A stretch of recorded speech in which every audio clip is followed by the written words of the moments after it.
Back on the SportsMax Zone, the Jamaica Football Federation and Professional Football Jamaica Limited are on a collision course over the expansion of the Jamaica Premier League, the JPL, to 14 teams. The first 2 seasons of the JPL saw 12 teams competing, with the jeopardy of relegation removed. The issue of an expanded JPL has come to the fore after the St. James-based Falklands FC earned promotion by beating Falmouth by 4-3 on penalties in their playoff at Draxall in St. Ann on Sunday. The other playoff match between Treasure Beach and Chapelton, that was postponed due to the outbreak of an illness in the Treasure Beach squad. Now, that game has been rescheduled and it is to be played next week. Now, while the JFF is keen to move from 12 to 14 teams in the JPL, the PFJL is understood to want to maintain the status quo.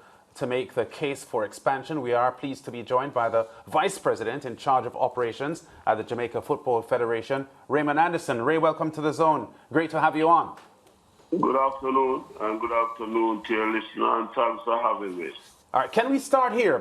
Can you confirm that the professional football group is hesitating to go to the expanded 14 teams? Yes, we're having some meeting on it, and I think we are now at a closure. So I said we had meeting, and we have a lot of discussion around that, and we put that to some closure. Yeah. Would that hesitation from the professional group be aligned to a financial issue? Well, yes, the representation mentioned that in its totality, but we from the, I know we're starting, but I think we need to go back to where the Premier League were and what cost us to be here, you know? Yes. I know, I hear you, but I think we need to put everything in its perspective.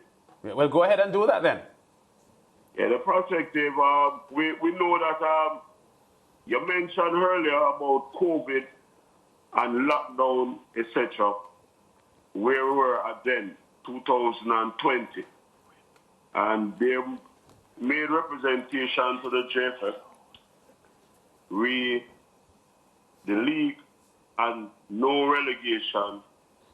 And we looked at it, and they asked for no relegation for 2 years. So if my memory said, well, not memory, that's what was asked for.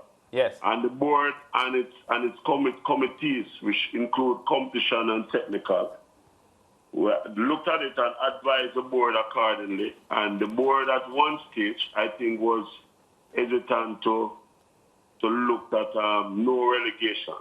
But in hindsight, we really accepted, and I said we as a part of the board and the committees, and we move forward to where we're at now.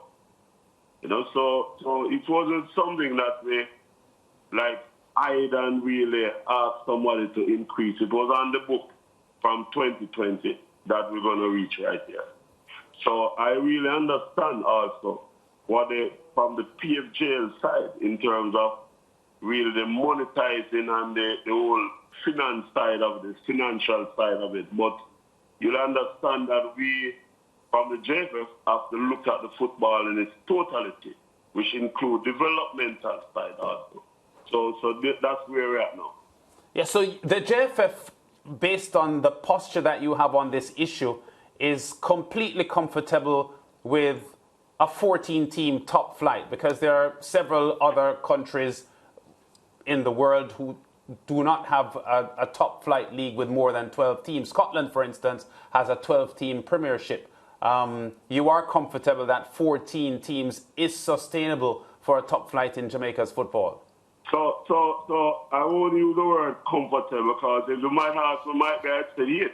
I'll comfortable might be that. But are we saying that if you sit around a table and your technical people, the clubs, the same 12 clubs, took us down this road also, and we agreed in principle, we went to the Parish Association and we looked at it in its totality, and we agreed in principle, play this Tier 2 competition with the understanding that 2 teams will promote. when we reach close to the quarterfinal, or not quarterfinal, semi-final, then we have an issue. There's no way that you could really look at these teams because of, fair play. Fair play is in order, So we have to really, even if we're going to revisit the old program in terms of their numbers, it couldn't be this year. It could not be this year. All right, so you said you had meetings, because my information coming from over the weekend was that the PFJL had been pretty adamant, I must say, based on my information, that they could not... There's no ill feeling and adamant and that. It's that we sat at the table with an understanding. So don't forget, PFJL really support the development of the program also. Yes. They just have a concern where they will prefer 12 versus 14. But that don't mean that they don't have an understanding of where we are and why we are right here now. Okay, so Raymond, I know you said you had meetings. How soon will we hear something, in the public domain coming from either the PFJL or the JFF, just to seal what will be happening moving forward? No, but I can tell you what's going forward right now. It will be 14 teams. Okay, so you have decided that there will be 14 teams, and you're going to put everything in place to ensure that, we have another effective tournament. Thank you very much. That's what we will. And don't forget that the PFJL and the JFF work very under the leadership of Chairman William. I would say work very, very close to reach where we are now. So the next chapter, we will even work very closer to take it to the next level. I understand again, on behalf from our side, that there's a concern, but that don't mean that we're not going to really work very close together to ensure that we have a very good league. Okay, well, Raymond, certainly great to hear that an agreement is reached, because it will be good to see, well, certainly the two teams that are getting ready to qualify for the top flight, including Falklands. We'll welcome them into the Premier League. And do we have an October start for the 23-24 season? 22-23?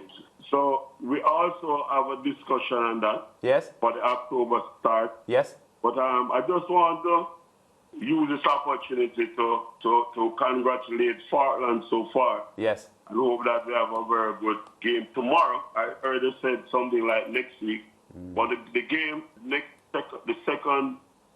semi-final, the outstanding semi-final, will play tomorrow at 3 p.m. with Drop.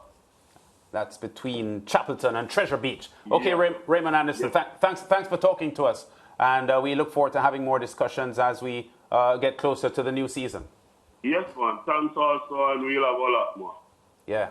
Okay, so George and Murad, one team from St. Elizabeth, another team from Clarendon, getting ready for Premier League football. We've already seen Falklands getting in from up north. And these developments adding some more dimensions parish-wise to the Jamaica Premier League. Yeah, well, it's always good when teams that, have never made the trek before get the opportunity. My thing is, though, of course, there was opposition to the 14 teams, right? So there would be some reasons, and maybe it's financial and whatnot, and we already know how difficult it is to run football teams when you don't have proper sponsors. So I'm looking forward to see how it works, of course, welcoming it, giving the opportunity to new youngsters. But the new season kicks off in October, and we'll see the quality and, of course, how it works. Yes, indeed. Yes, indeed. Break time. Back with more on the zone after this.